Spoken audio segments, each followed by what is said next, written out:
नमस्कार, मैं हूं शम्स ताहिर खान और आप देख रहे हैं वारदात। गोरखपुर से लेकर लखनऊ तक, छोटे से लेकर बड़े पुलिस अफसर तक जितना झूठ बोल सकते थे जी भर के बोला।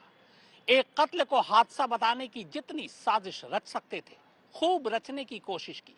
यहां तक कि डीएम और एसएसपी साहब ने तो इस सच्चाई को छुपाने की जितनी एड़ी चोटी का जोर लगा सकते थे वो भी लगाया, लेकिन आखिरकार सच सामने आ ही गया।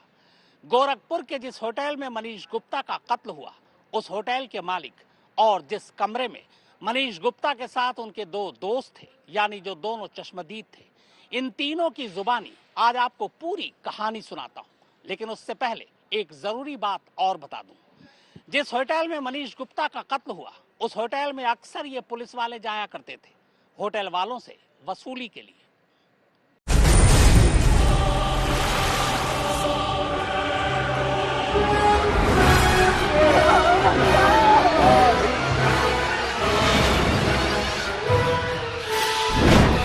आखिर क्या संदिग्ध था मनीष गुप्ता के गोरखपुर आने में? किसी को शंका होता तब बाहर बुला लेते थे, चेक करते थे। लेकिन यह 2 साल से 4 से 5 बार घटना हो चुकी। कभी लोग 4 बजे आ जाते हैं तो कभी 3 बजे आ जाते हैं। इस बार 12 बजे आ गए। आखिर क्या चेक करने होटल कृष्णा पैलेस आई थी पुलिस? मतलब आए तो इसी तरीके से थे कि भी आईडी वगैरह हमें चेक करनी है, भी आप लोग कहाँ से आए हो, क्यों आए हो, है ना। तो उन्होंने आईडी मांगी तो भाई ने आईडी भी दी, मेरी आईडी और खुद की आईडी उन्होंने उनको पुलिस वालों को दिखाई। उसके बाद गुप्ता जी सोए हुए थे, गुप्ता जी को कहा कि आप अपनी आईडी दीजिए। आखिर क्यों आधी रात ग्राहकों को तंग कर रही थी पुलिस? तो आप कितनी रात गए, हमें परेशान कर रहे, अच्छी बात नहीं है। और हम आपको आतंकवादी लग रहे हैं क्या? तो वो बोलते हैं क्या नाम है मनीष गुप्ता जी को कि दरोगा को तुम सिखाओगे क्या कैसे काम करना है। आईडी कार्ड दिखाने के बावजूद क्यों जरूरी था तलाशी देना? गुप्ता जी उठे, फिर बोले कि आप अपना बैग वगैरह ओपन कीजिए, हमें चेक करना है कि आपके बैग में क्या है। तो गुप्ता जी बोले कि यार दरोगा जी, इतनी रात को क्यों परेशान कर रहे हो, आईडी आपने देख ही ली है। आखिर किस बात पर पुलिस ने की मनीष गुप्ता की जानलेवा पिटाई? मैं सर गाड़ी में थे, सर ऐसे कैसे पटक सकते हो आप, ये वो तो सर उन्होंने हाथापाई शुरू कर दी, थप्पड़ मारने शुरू कर दी सर, मुझे भी और गुप्ता जी को। फिर उन्होंने चिढ़ के पता नहीं उन्होंने जैसे हाथापाई कर रहे थे तो थप्पड़ उन्होंने गुप्ता जी को कहाँ लगा कहाँ नहीं, गुप्ता जी सामने ऐसे गिर गए। क्या है कमरे में मिले खून से सने तौलिए का सच? तो कोई एसआई आए और उनके सामने वही रूम खोले और वो सारा सामान अपना लेके जा रही थी। तो मुझे भी बताया गया जो उसमें कुछ खून वगैरह लगा था वो तौलिया उस रूम में था। वो तौलिया शायद जानवा उनको हाथ लगा। क्या वसूली के लिए रचा गया था चेकिंग का ड्रामा? इससे ज्यादा हरासमेंट क्या होता है, जब एक बार छापा पड़ता है तो 2 से 3 महीना जो अच्छे अच्छे गेस्ट हम आना बंद कर देते हैं कि भाई आपके वहाँ छापा पड़ रहा है, हमारी नींद हराम हो रही है, हम क्यों आपके होटल में कहीं और जाएंगे। मैं तो इतना परेशान हूँ कि होटल की जो किस्त है बैंक में जाना वो भी नहीं जाता, केवल ये पुलिस वाले के नाते।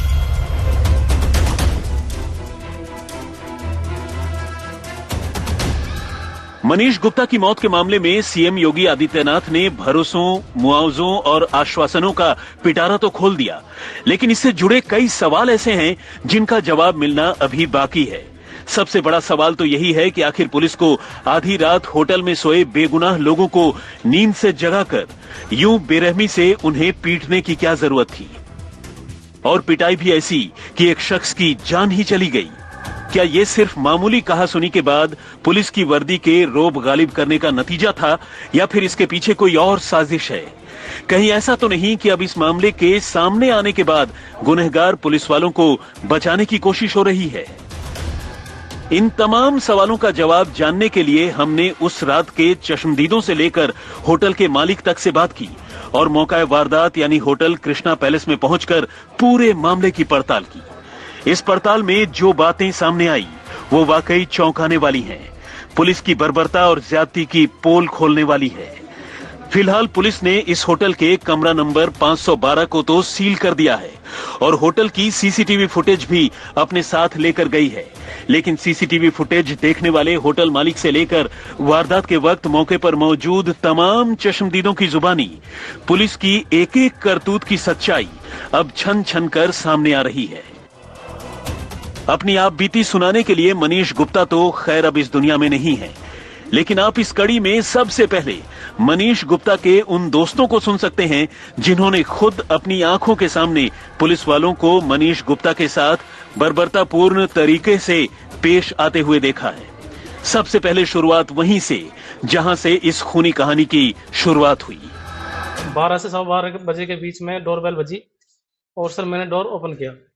मैंने जैसे डोर ओपन किया तो सर देखा 5-7 पुलिस वाले अंदर आए। जैन सिंह दरोगा जी और अपने क्या नाम है अक्षय कुमार मिश्रा। मतलब आए तो वो इसी तरीके से थे कि भी आईडी वगैरह हमें चेक करनी है, भी आप लोग कहाँ से आए हो, क्यों आए हो, है ना। तो उन्होंने आईडी मांगी तो भाई ने आईडी भी दी, मेरी आईडी और खुद की आईडी उन्होंने उनको पुलिस वालों को दिखाई। उसके बाद गुप्ता जी सोए हुए थे, गुप्ता जी को उठाया कि भाई आप अपनी आईडी दीजिए। गुप्ता जी उठे, फिर बोले कि आप अपना बैग वगैरह ओपन कीजिए, हमें चेक करना है कि आपके बैग में क्या है। तो गुप्ता जी बोले कि यार दरोगा जी इतनी रात को क्यों परेशान कर रहे हो, आईडी आपने देख ही ली है। तो सुना आपने, उस रोज रात को चेकिंग के नाम पर पुलिस होटल में सोए दोस्तों के साथ कैसे गुंडागर्दी से पेश आ रही थी। और तो और जब हरवीर और प्रदीप का आईडी कार्ड चेक करने के बाद शुरुआती छानबीन में ही ये साफ हो गया कि कमरे में मौजूद लोगों के साथ कुछ भी संदिग्ध नहीं है, तो भी पुलिस ने न सिर्फ मनीष गुप्ता को जगाकर उसका आईडी कार्ड चेक किया, बल्कि आईडी कार्ड चेक करने के बाद सामानों की तलाशी देने की भी बात कहने लगी। और पुलिस ऐसा तब कर रही थी जब तीनों दोस्तों ने ही अपनी आईडी कार्ड पहले ही होटल के रिसेप्शन में जमा करवाई थी। नींद में डूबे लोगों को आधी रात जगाकर परेशान करने के पुलिस के इस रवैये का जब मनीष गुप्ता ने विरोध किया तो पुलिस इतनी तैश में आ गई कि उसने सीधे मनीष और उसके दोस्त हरवीर को पीटना शुरू कर दिया। इसी मारपीट के दौरान मनीष मुंह के बल कमरे के फर्श पर गिर पड़े और उन्हें गंभीर चोटें आई। उनकी नाक से खून की धार बह निकली और ये देखकर पुलिस वालों के हाथ पांव फूल गए।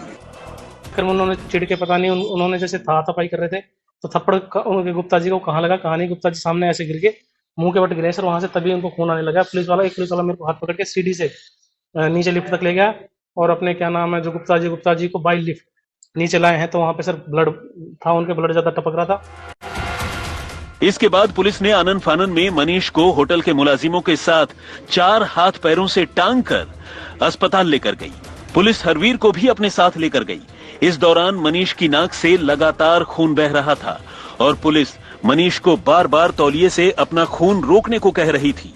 वारदात के बाद आधी रात को ही अपने होटल में पहुंचे इस होटल के मालिक सुभाष ने देखा कि होटल की सीसीटीवी फुटेज तब तक इंटैक्ट थी और थानेदार जैन सिंह अपने साथी पुलिस वालों के साथ लहूलुहान मनीष गुप्ता और हरवीर को अपने साथ ले जाते हुए नजर आ रहे थे।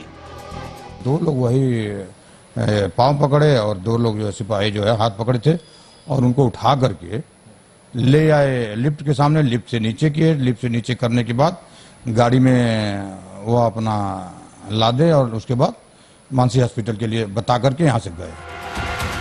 मामले की वेरिफिकेशन के बहाने उस रात एसएचओ जैन सिंह के साथ होटल पहुंचे चौकी इंचार्ज अक्षय मिश्रा ने हरवीर और प्रदीप के दोस्त चंदन सैनी को भी फोन किया था, जो कुछ देर पहले इन दोस्तों के साथ डिनर करने के बाद उन्हें होटल में छोड़कर लौटा था। लेकिन आपको जानकर हैरानी होगी कि इस फोन कॉल के दौरान बातचीत खत्म होने के बाद भी चौकी इंचार्ज अक्षय मिश्रा का फोन ऑन रह गया और तब चंदन सैनी ने हरवीर और प्रदीप की ऐसी आवाजें सुनी जिससे उसे लग गया कि उनके साथ पुलिस कोई न कोई ज्यादती कर रही है और तब वो भी होटल वापस पहुंचा, मगर तब तक देर हो चुकी थी। मनीष बुरी तरह लहूलुहान हो चुके थे। तो फोन नहीं कटा, उन्होंने कुछ बदतमीजी से उन लोगों से बात किया तो मुझे लगा कि कुछ गलत हो रहा है। मैं गाड़ी बैक किया और वापस आ रहा, घर ना जा करके उनके पास होटल पे आया। होटल पे आया तो होटल रिसेप्शनिस्ट और होटल मालिक ने बताया कि उनको पुलिस लेकर के गई है। किसी भी जुर्म के साबित होने के लिए सबूतों का एक दूसरे के साथ मिलना यानी कोरोबोरेट होना बेहद जरूरी होता है और इस मामले में अब तक दोस्तों की गवाही से लेकर होटल मालिक की जुबानी सारी बातें न सिर्फ इस पूरी कहानी को आगे बढ़ा रही हैं, बल्कि हर कड़ी में पुलिस की ज्यादती और ज्यादती के बाद लीपापोती के झूठ की पोल खुल रही है। हमने इसी कड़ी में पुलिस के इस झूठ को भी समझने की कोशिश की, जिसमें उसने कहा था कि मनीष गुप्ता खुद ही नींद के झोंके में अपने कमरे में फिसल कर गिर गए थे। लेकिन चूंकि होटल का कमरा नंबर 512 पुलिस ने सील कर दिया था, हम उसी साइज और उसी बनावट के एक दूसरे कमरे यानी कमरा नंबर 514 में पहुंचे। लेकिन आपको बता दें कि 10 बाई 10 के इस कमरे में बेड्स और एक्स्ट्रा बेड के बाद 3 गेस्ट्स, कम से कम 6 पुलिस वाले और होटल के ही 2-3 मुलाजिमों के घुस आने के बाद भगदड़ में किसी का फिसल कर गिरना तो बहुत दूर की बात है, आराम से खड़ा होना भी मुश्किल हो जाएगा। ऐसे में पुलिस का ये कहना कि उस रात भागदौड़ के बीच गिरने से मनीष गुप्ता को चोट लगी, पुलिस के सफेद झूठ की पोल खोलता है। इस 10 बाई 10 के कमरे में अगर 9 लोग होंगे तो भगदड़ कैसे मचेगी और मनीष गुप्ता भागेंगे तो कैसे? ये पुलिस की थ्योरी पर सवाल खड़े कर रहा है, जो अधिकारी कहते हैं कि कमरे में भगदड़ के दौरान मनीष गुप्ता गिर गए और उनकी मौत हो गई। गोरखपुर पुलिस के खिलाफ ये कोई इकलौता सबूत नहीं है। सूत्रों की माने तो उसी होटल से मनीष के खून से सना वो तौलिया भी मिला है, जिसे सबूत मिटाने की लाख कोशिश करने के बावजूद पुलिस वाले उसी कमरे में छोड़ आए थे। असल में हुआ यूं कि इस वारदात के बाद जब होटल के कमरे में फर्श पर खून फैल गया तो पहले तो पुलिस वालों ने मनीष गुप्ता को अस्पताल पहुंचाया, लेकिन बाद में उन्हीं पुलिस वालों ने दोबारा होटल पहुंचकर न सिर्फ होटल के कमरे में लगे सारे सीसीटीवी कैमरे अपने कब्जे में ले लिए, बल्कि कमरा खुलवाकर पूरे कमरे की अच्छी तरह से सफाई भी करवाई ताकि सारे सबूत मिटा दिए जा सकें। लेकिन आपको जानकर हैरानी होगी कि इतना सब कुछ करने के बावजूद खून से सना एक तौलिया बिस्तर के नीचे ही पड़ा रह गया और उस पर किसी की नजर नहीं पड़ी। वो तो अगले दिन जब मनीष गुप्ता की पत्नी मीनाक्षी कानपुर से गोरखपुर के होटल कृष्णा पैलेस में पहुंची और उन्होंने अपने पति के सामानों की मांग की, तो जब होटल का कमरा पुलिस वालों की मौजूदगी में दोबारा खुलवाया गया तो बिस्तर के नीचे मीनाक्षी को अपने पति के खून से सना तौलिया मिल गया, जो उनके पति के साथ हुई ज्यादती की कहानी सुना रहा था। इस होटल ही में मेरे हस्बैंड का खून हुआ है, एक पुलिस वाले ने किया है। प्लीज न्याय दिला दीजिए। आप देखिए बाकी सारी क्लिप, कहीं खून नहीं है। गजेंद्र त्रिपाठी के साथ संतोष शर्मा, गोरखपुर, आज तक। क्या मनीष गुप्ता की जान बचाई जा सकती थी? ये जानने की कोशिश की वारदात की टीम ने। गोरखपुर के जिस होटल में मनीष गुप्ता की बुरी तरह से पिटाई की गई और उसके बाद खुद पुलिस वाले जब उसे अस्पताल ले गए तो होटल से उस अस्पताल की दूरी दिन के वक्त जब ज्यादा ट्रैफिक होता है तब लगभग 33 मिनट है, लेकिन उस रात मनीष गुप्ता को होटल से अस्पताल पहुंचाने में पूरे 2.25 घंटे लग गए। सवाल यह है कि इन 2.25 घंटे में आखिरकार पुलिस वालों ने मनीष गुप्ता के साथ क्या किया था? अब पड़ताल की इस कड़ी में वो सबसे अहम सवाल जिसे सुनने के बाद शायद आप भी ये सोचने पर मजबूर हो जाएंगे कि क्या उस रात पुलिस के पास अपनी गलती सुधारने का वक्त था, लेकिन इसके बावजूद पुलिस ने लापरवाही बरती? क्या पुलिस ने घायल मनीष गुप्ता को अस्पताल पहुंचाने में देरी की? क्या मनीष गुप्ता की जान बचाई जा सकती थी? इस सच्चाई का पता लगाने के लिए हमने दिन के वक्त ट्रैफिक के बीच उस पूरे रूट का जायजा लिया जिससे होकर उस होटल से बीआरडी अस्पताल तक पहुंचा जा सकता है। पुलिस की कहानी के मुताबिक होटल से पुलिस पहले घायलों को मानसी मेडिसिटी अस्पताल लेकर पहुंची थी और फिर वहां से फौरन ही बीआरडी अस्पताल के लिए निकल गई थी।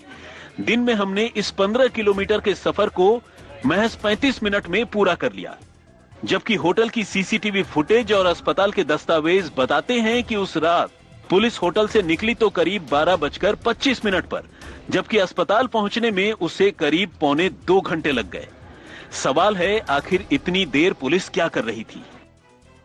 मनीष गुप्ता को जब गोरखपुर पुलिस मानसी मेडिसिटी से बीआरडी मेडिकल कॉलेज लाई तो उसको लगभग वक्त लगा 2 घंटे तक। तो क्या सवाल उठ रहा है कि अगर हम दिन के वक्त में जब हैवी ट्रैफिक के बीच में हम यहां पर 35 मिनट में पहुंच सकते हैं, तो गोरखपुर पुलिस मनीष गुप्ता को लेकर 1.5 से 2 घंटे में यहां पर क्यों पहुंची? जाहिर है ये सारे तथ्य पुलिस के झूठ की पोल खोलने के साथ साथ इस मामले में की जा रही उसकी लीपापोती के सबूत हैं। गजेंद्र त्रिपाठी के साथ संतोष शर्मा, गोरखपुर, आज तक।